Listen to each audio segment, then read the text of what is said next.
Yo guys, welcome back to another video. Today I'm going to do something a little different that I've done in the past, and we're going to go over this off-meta Typhon's Frost Hydra build for Season 28. This is going to be my challenge to you in Season 28 if you are interested in playing the Wizard and you would like to do something maybe a little bit more difficult. Given how much power we're going to have this season from the Altar of Rites, I kind of thought it might be fun to do a challenge build for every single class in the game, so go ahead and drop a comment down below after you've watched this video and let me know if you're interested in more challenges for other classes. Okay, so the first thing to cover is that this build is absolutely going to be worse than the Maxroll version, or at the very least it's going to be way harder to play. This is a really difficult build, and so we're going to be using the full Typhon set, and I just really quickly want to cover everything that we get from that. So the first thing we're going to get is double the duration of Hydras and increases the number of heads on multi-headed Hydras by 2. So next up is the 4-piece set bonus, and this is going to give us damage reduction for each Hydra head alive. You can get up to 10 Hydra heads, and so ultimately this can be an 80% damage reduction for your character. And of course the big part, the 6-piece set, Hydras deal 2000% increased damage for each Hydra head alive. I'll go ahead and leave a link down below to this guide so that you can check it out yourself and make this build if you're interested in Season 28. So the rules for this challenge is that you can only use the items and gems which are outlined below in this guide. Same thing with the skills, runes, and passives. You can play with any follower that you would like for this challenge. I would recommend the Templar at lower paragons, and maybe as you get higher, consider the Scoundrel. So this is a pet build, and the next thing is that you cannot change the cubed items, and we are not actually playing Tasker and Theo in this. And lastly, if you do clear a GR 150 with this build, make sure to drop a comment down below in the video to let me know what your stat priorities were, if you have any tips and tricks for other players, and just how you did it in general. So let's go ahead and dive into the gear. We've already taken a look at the Typhon set and what we get from that. The belt that we're going to be using is the Shame of Dalzier. This makes signature spells attack 50% faster, and we're also going to generate 9 to 12 arcane power each time we use one. Okay, for the wrist, we're going to be using Ransler's Folly. The damage of Energy Twister is increased by up to 300%, and it periodically pulls in lesser enemies within 30 yards. So the damage from Energy Twister is completely negligible. The point of this is that we're going to be pulling enemies on top of our Hydras. For the rings, we're going to be using Focus and Restraint. I'm just going to cover Restraint real quickly. They're effectively the same ring. One of them, each time you cast a resource generating attack or primary skill, you get 50% increased damage for 5 seconds. The other one is when you spend a resource spending skill, you're going to gain 50% increased damage for 5 seconds. For the amulet, we're going to be using Squirt's Necklace. This is huge because when we're not taking damage, damage dealt is increased by up to 100%, but damage taken is increased by up to 50% as well. We do have a lot of damage reduction on this character, but it is difficult to keep it up, and we'll get into that later, but this is absolutely essential to have enough damage to clear a GR 150. Okay, so for the weapon, we're going to use Fragment of Destinies. Signature spells attack 50% faster and deal triple damage, so we're going to gain a Spectral buff. This can stack up to 10 times each time you hit an enemy.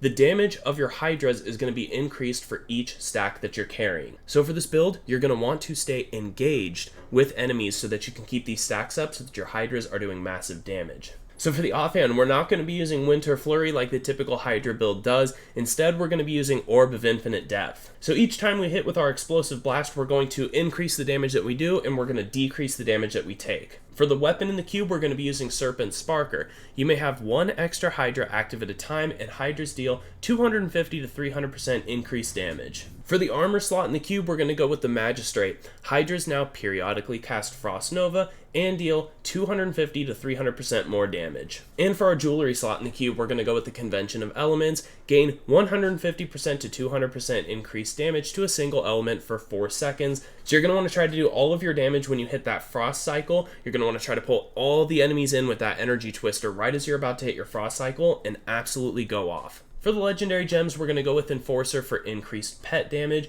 Bane of the Trapped for more damage in general, and Zay's Stone of Vengeance also just to add more damage. These are the skills that you're going to have to use. Once again, there's going to be a link down below in the description to this document so that you can check all of these out and set up your character appropriately. Okay, so for the passives, we're going to be using Galvanizing Ward. This is going to give us a shield to actually protect our Squirt's Necklace so that if we do take damage, ideally it's not going to break the shield, which will allow us to keep the Squirt's Necklace buff up so that we can be doing 100% increased damage. For Arcane Dynamo, we're going to take a quick look at this because this is really important and you have to time a lot of skills around this passive. Arcane Dynamo says, when you cast a signature spell, you gain a flash of insight. After 5 flashes of insight, your next non-signature spell deals 60% additional damage. So the signature spell that we're going to be using is Spectral Blade, and as you had seen in the gear, we're using a lot of things to increase the attack speed on that Spectral Blade so that we can really stack this up quickly. The next passive is going to be Audacity, and this is just going to give us more damage to enemies that are within 15 yards.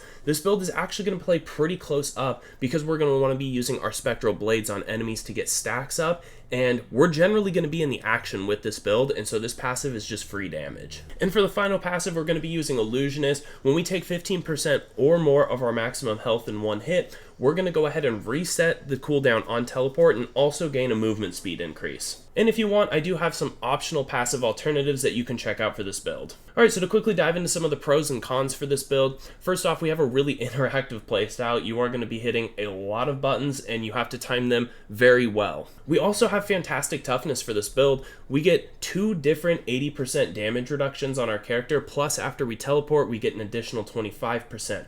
The only difficult part about this is it's tough to time all of your damage reduction at the same time because you're reliant on hitting enemies with Explosive Blast to actually get those stacks up. This requires you to get up in the action before you actually have all of your damage reduction stacked up on your character, and can quickly lead to you getting one shot if you mess up your timing. In the last pro, we've kind of already gone over this, but we can pull enemies on top of our Hydras, which is absolutely great because they are casting off Frost Novas, and the Frost Hydras don't have particularly great range in general. Alright, and to dive into some of the cons for this build, it is definitely difficult to play correctly. I can't play it correctly, that's for sure. I've been testing it out. I had seen somebody on the PTR had cleared a 150 with it. Granted, I'm pretty sure they got banned. They had like 10,000 or so Paragon levels in the seasonal version of the PTR. I have no idea how they did it.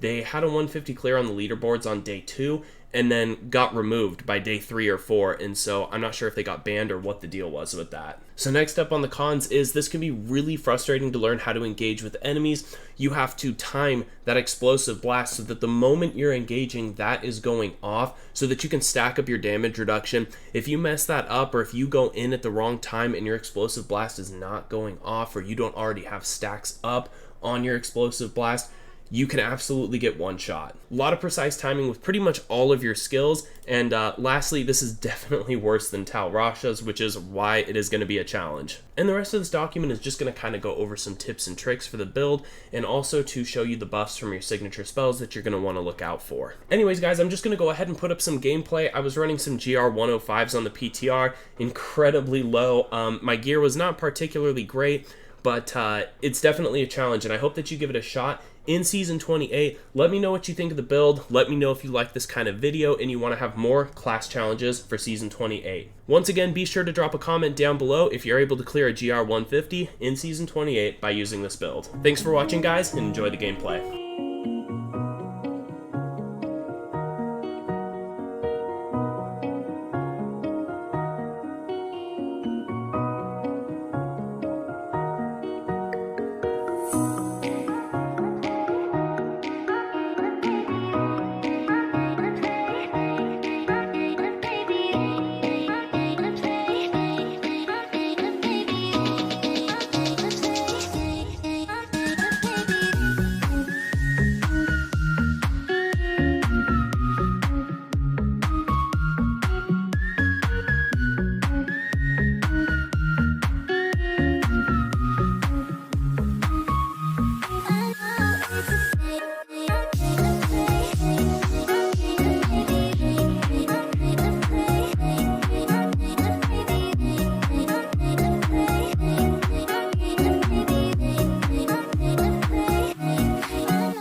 I'm better on the other side.